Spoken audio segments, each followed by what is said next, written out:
What's good, R&B squad? This is Heart of Ruth. I trust that this message meets you guys in good spirits. If you are new to this family, we do not believe that you're here by accident. Welcome. We're happy to have you. And Jesus is, of course, always happier. So I didn't even intend to come on here today, but God has put this urgency in my spirit to release this word. So I believe one of you, if not more than one of you, really needs to hear this. And as you listen to the details, it comes from a dream that I had. As you listen to the details of the dream and the interpretation of it afterward, you're going to see traces of your situation in there. And that's how you're going to know that this is for you, okay? Now, even if there are some elements in there that match your situation and there are others that don't, y'all know how we do it here. Eat the meat, spit out the bone. Let me get right into the dream. In this dream, there were three people. They were in a bedroom, and I want you guys to pay attention to that, to the setting in a bedroom. That is going to be important.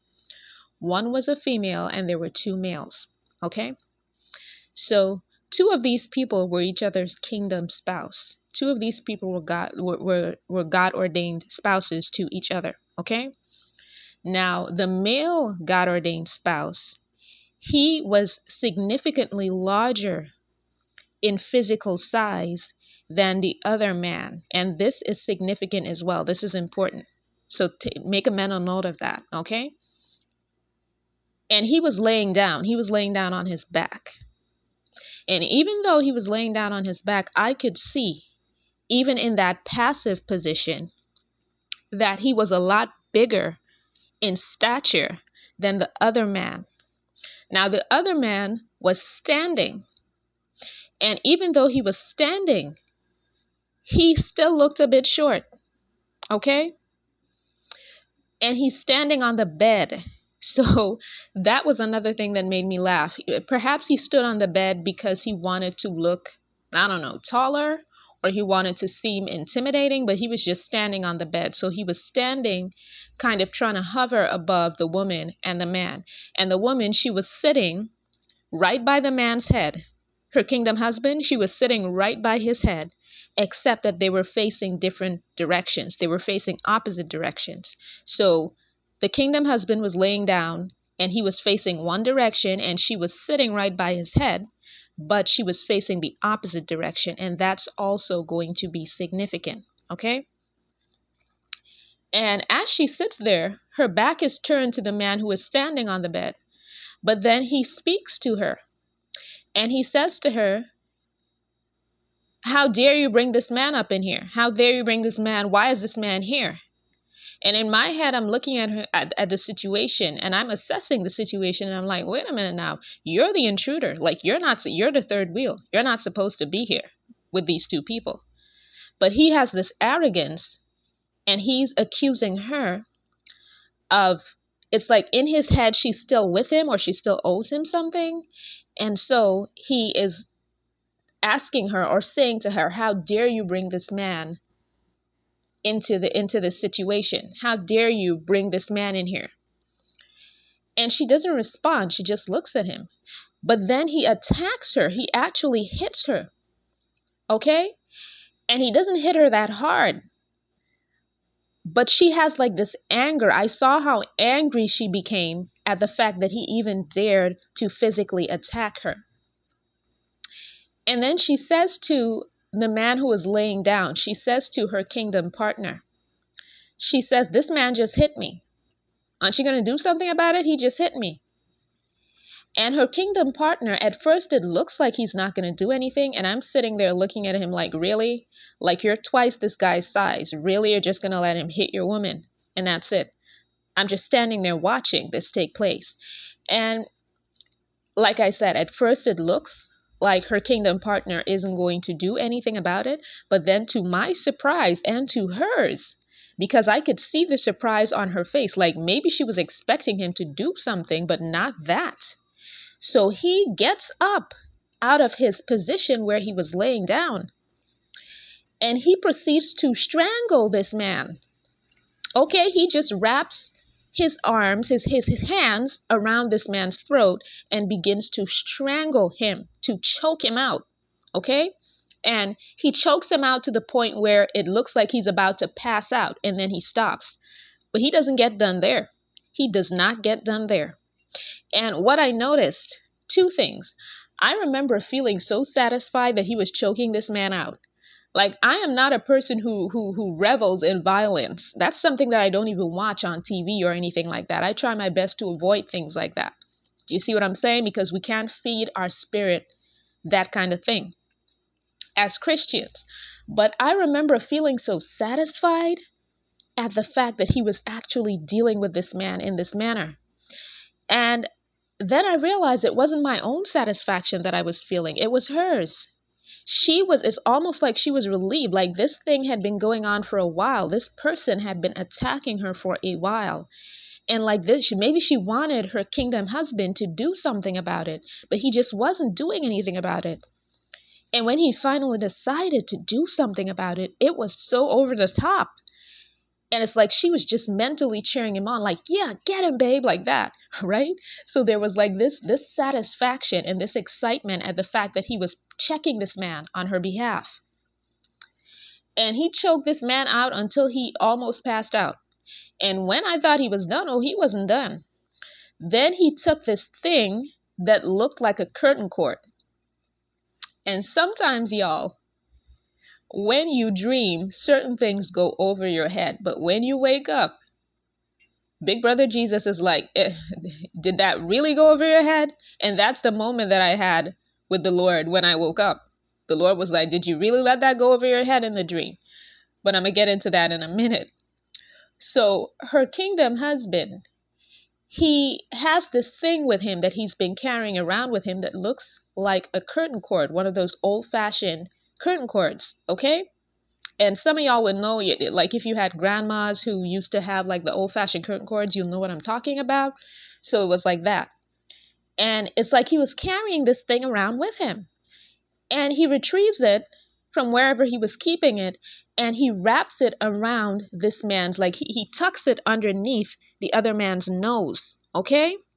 And what I noticed about the other man's nose, and when I say the other man, I mean the man who was attacking the woman and accusing her of bringing a third party in when he was the one who shouldn't be there, right? So her kingdom husband takes the curtain cord and he tucks it underneath this man's nose. And this man's nose, guys, it was unusually large. I'm talking like Pinocchio large. It was unusually large. And it's like God was zooming in on the nose in the dream and telling me to take a mental note of it so that I could remember. And it's a reason why his nose was so big, okay? And I'll get to that in a moment.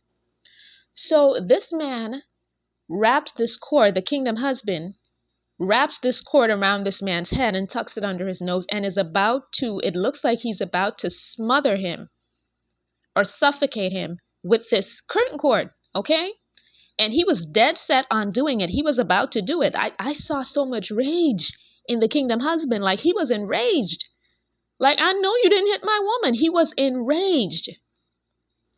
And then the kingdom wife, she stops him from smothering this man to death. She stops him and she says, you know what? It's not even worth it. You're only going to get into trouble. Leave him alone. Because it's like at that point, she knew the man wasn't going to be any more trouble. She knew that he had been put in his place and he wasn't going to be any more trouble. And so the kingdom husband, he drops he takes away the cord from around that man's nose and he tucks it back into his pocket. All right. And then the other man, he just runs up out of there. Like he couldn't get out of there fast enough. He just runs up out of there and he leaves. And then the woman, she sits there and she puts her head into her hands. And it's like she's just so relieved that the whole thing is over. That finally it's over. That finally this person has been put in his place. And that was the end of the dream. Okay? So y'all, let me get into the interpretation. For whom this is for? And I feel very strongly in my spirit that this is for a sister in Christ, okay, who is going through something like this. It can also be for a brother in Christ. Just flip it, okay? Now, there is an ex-partner, and God was very clear that it is an ex-partner. You have an ex who has been meddling in your current situation, who has been meddling in your current connection more than you realize. So you and your person may be in separation right now. Okay?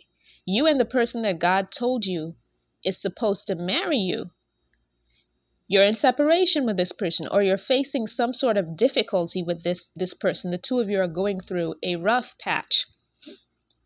And what you may know or what you may not know is that your ex has a lot to do with it. See, this particular ex has been interfering. They've been saying things and doing things to make it appear as though you are still involved with them, or to make it appear as though you have been involved with them for the entire time that you were with your person, or for the entire time that you and your person were talking. Okay? And I say that because remember, in the dream,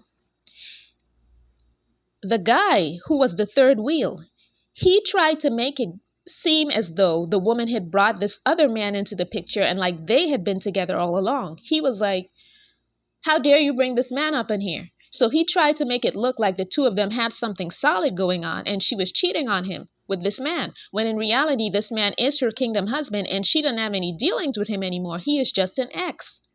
Okay? So for those of you whom this word is for, you have an ex who is really meddling in y'all business. And notice that this was a bedroom setting. It was a bedroom setup. A bedroom is an intimate space. It is a space that you don't necessarily share with other people.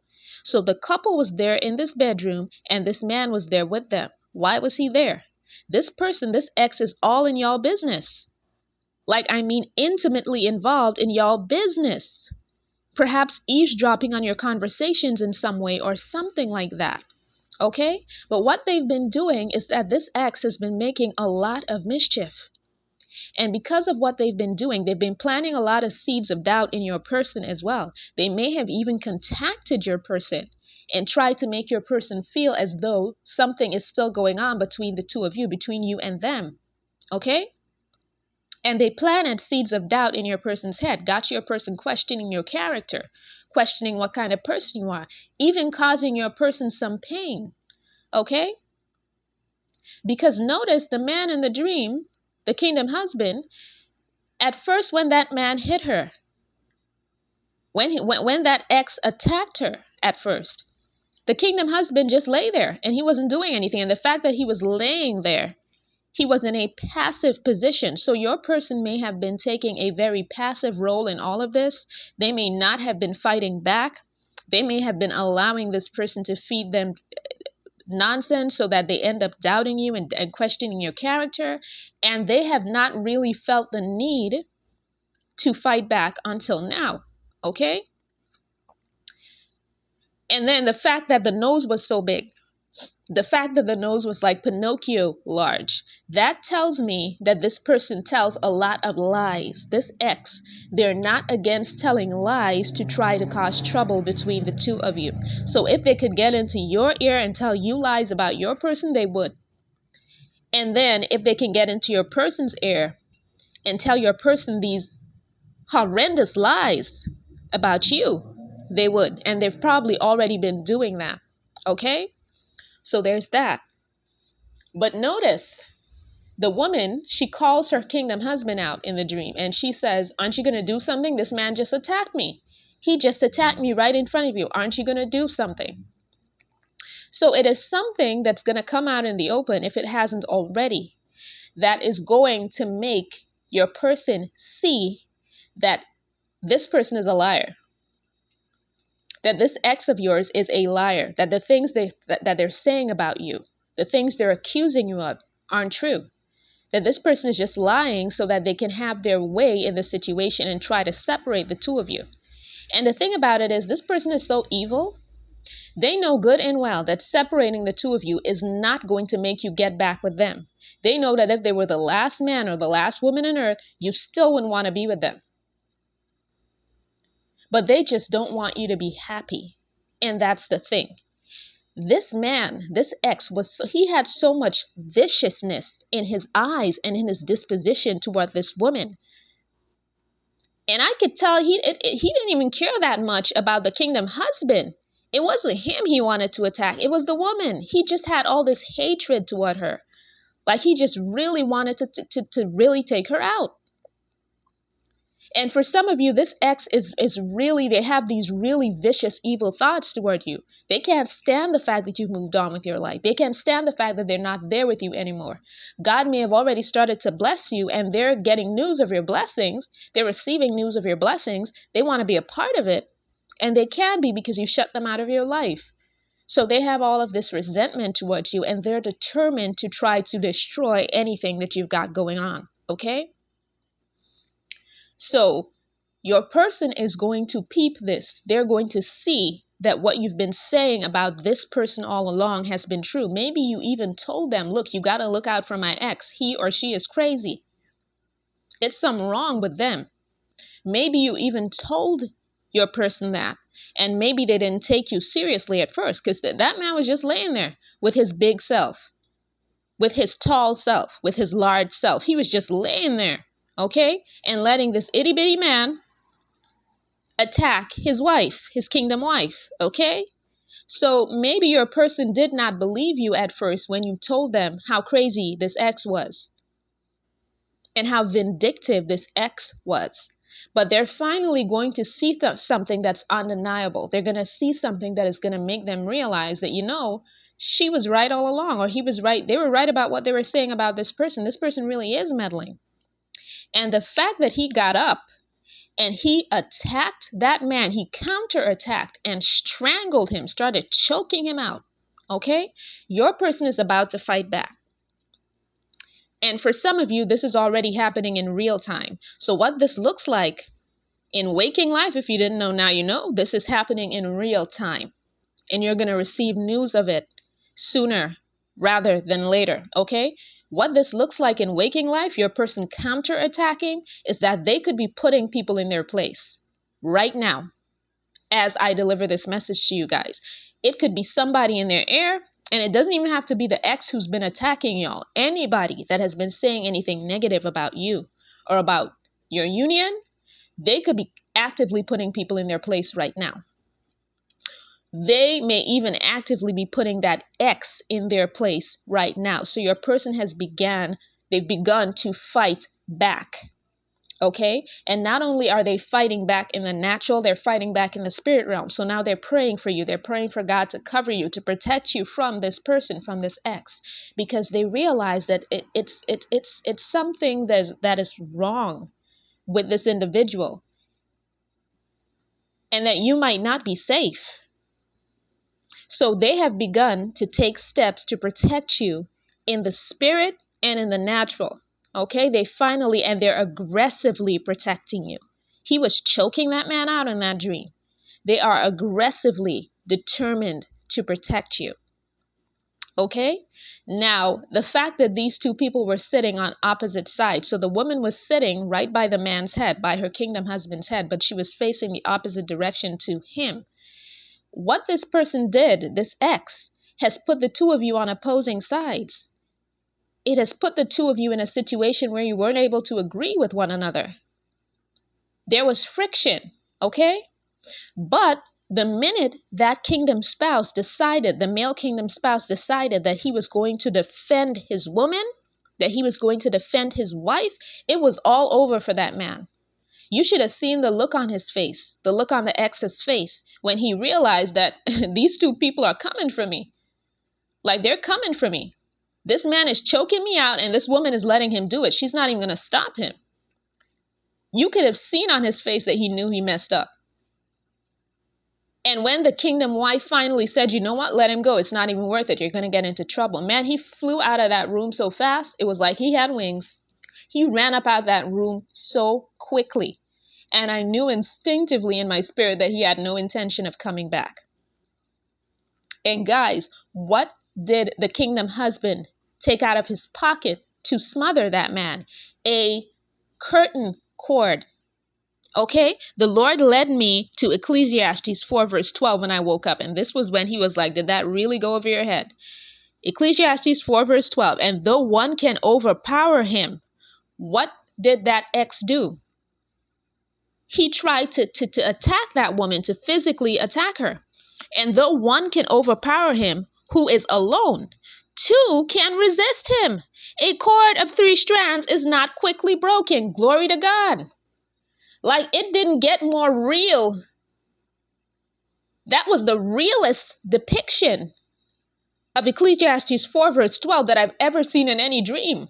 Because that's exactly what happened. This man, this ex, he was trying to attack this woman, and he was overpowering her because of course, he's a man and he's physically stronger than she is. But then when the kingdom husband came up in there with the curtain cord and was like, nah, I'm going to choke you out. Do not touch my woman. That was when it was all over for him. And y'all, if I'm a little bit excited, it's because, listen, this is exciting for whom this is for. And I need you to get excited because God is fighting for y'all. God is fighting for this union. I don't know what God has planned for the two of you, what kind of ministry you're going to go in together, but God is fighting for y'all. And you may have felt real hopeless recently, like this isn't going anywhere. Maybe this same ex or these other people who have been interfering have been saying so many things about you, and your person actually started to believe some of it. So now you're thinking there's no hope. But nah, there's hope. There is hope. God is fighting. God is on the battlefield fighting for y'all. And your person is actively checking people, including this meddlesome ex. Okay? And the other thing that God made me notice when I woke up is that look at the nature of the counterattack. The kingdom husband started choking him out, strangling the ex, and then he was about to wrap this curtain cord around his nose to smother him. So what the strangulation and smothering do, it cuts off your air supply. Okay? It cuts off your supply of oxygen. You can't even take a breath. So you see, what you need to do with this Ahab spirit, the spirit of Ahab, looking at somebody else's vineyard and wanting it for himself. What you need to do with this spirit of Ahab, trying to take what's yours or get in between, is that you need to starve it. You need to deprive it of oxygen. And that way it is going to die. So this ex that has been interfering has an Ahab spirit. They looking at your vineyard and thinking, I need to be in this vineyard. It's looking good over here. When they were in the vineyard with you, they didn't want to tend it. They did not want to tend it. But now that God is tending it, and your person is getting ready to be in it with you, all of a sudden they want the vineyard. They're looking at the vineyard like, I'm going to do whatever I need to get this vineyard. Your person is about to take the initiative in suffocating this Ahab spirit. And what that can look like in waking life is no longer listening to this person's lies, cutting them off, saying to them, you know what, if you contact me ever again, I'm going to go to the police. This is harassment. You need to stop.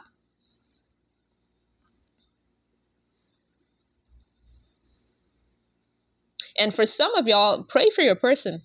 Pray for your kingdom husband or pray for your kingdom wife, because let me tell you, if they see this ex in person, it is not going to go well. It is not going to end well for the ex, because they're so mad. They're so mad. Like I said, they finally peeped the lies and the deceit that this person was trying, this web that this person was trying to weave and pull you into this drama that had nothing to do with you. The fact that this person was trying to stain your character, they finally peeped it. Your person finally saw it for themselves. They saw the light. And now they have so much rage in them toward this person that if they were to see them in person, in that dream, she had to tell the kingdom husband, nah, don't even, because you're just going to end up in trouble. And some of y'all need to pray for your person so that they can contain the anger that they feel toward this person that has been attacking you. But just know, if you've been attacked by an ex, this ex has been meddling, people have been meddling and getting in between the two of you, it is over. It is over. All God wanted was for your person to come into agreement with you and put these people in their place. And so now that that is happening, it is about to be over. All right. I hope that this message blessed someone. I love you guys. I will be back with another word as soon as the Lord releases me. Take care.